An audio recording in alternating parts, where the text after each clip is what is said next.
अगर आपको भी कहानी सुनना पसंद है तो आप बिल्कुल सही जगह पर हैं। ये कहानी है एक दुखी लड़के की, जो जिंदगी में बहुत परेशान था। फिर वो एक दिन गौतम बुद्ध से मिलता है। उसके बाद क्या होता है, चलिए सुनते हैं।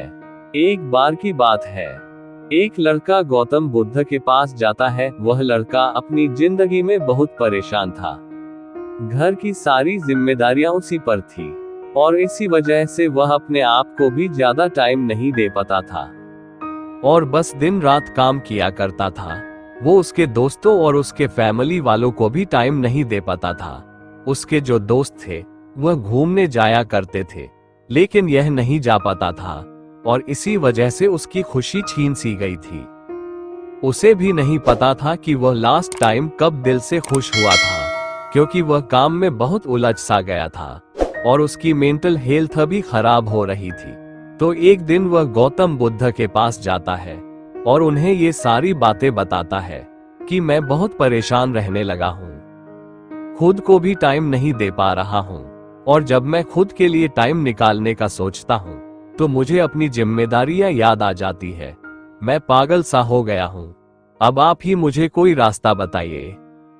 तब गौतम बुद्ध कल नदी के पास आने के लिए बोलते हैं। ये लड़का जब कल नदी के पास जाता है तो देखता है कि वहां पर गौतम बुद्ध पहले से ही उसका इंतजार कर रहे थे। लड़का बुद्ध से कहता है कि बताइए अब मुझे क्या करना है।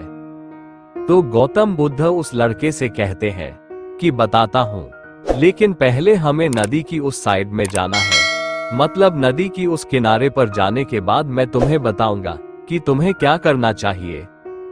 लड़के को उनकी बात समझ नहीं आई कि नदी के उस किनारे पर जाने के बाद ही क्यों बताना है, लेकिन फिर भी लड़के ने बुद्ध से कहा, चलिए फिर हम नदी पार करके नदी के उससे किनारे पर चले जाते हैं।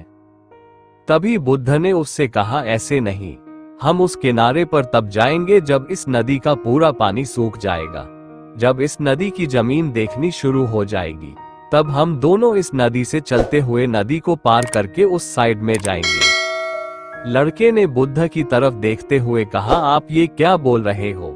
जब इस नदी का सारा पानी सूख जाएगा तब हम यह नदी पार करके उस साइड में जाएंगे, तो शायद ऐसा कभी नहीं होगा। हम उस साइड में तो कभी जा ही नहीं पाएंगे। ये बात बोलते हुए वह लड़का समझ गया कि बुद्ध उसे क्या कहना चाहते हैं। बुद्ध ने उसकी तरफ देखा और मुस्कुराते हुए कहा कि यही चीज मैं तुम्हें समझाना चाहता हूँ कि तुम भी अपनी जिंदगी में यही सोच रहे हो कि जब मेरी सारी जिम्मेदारियां खत्म हो जाएगी तब मैं अपनी जिंदगी में एंजॉय करूंगा, तब मैं अपने आप को टाइम दूंगा, तब मैं मजे करूंगा। तो ऐसा कभी नहीं हो सकता है, क्योंकि जिम्मेदारियां कभी भी खत्म ही नहीं हो सकती है। अब वो लड़का क्लियर तरीके से समझ गया था कि चाहे अमीर आदमी हो या गरीब, सबके ऊपर कुछ ना कुछ जिम्मेदारियां हैं और वह उन्हीं जिम्मेदारियां में से कुछ टाइम निकालकर एंजॉय कर लेते हैं और इसे ही जिंदगी कहते हैं।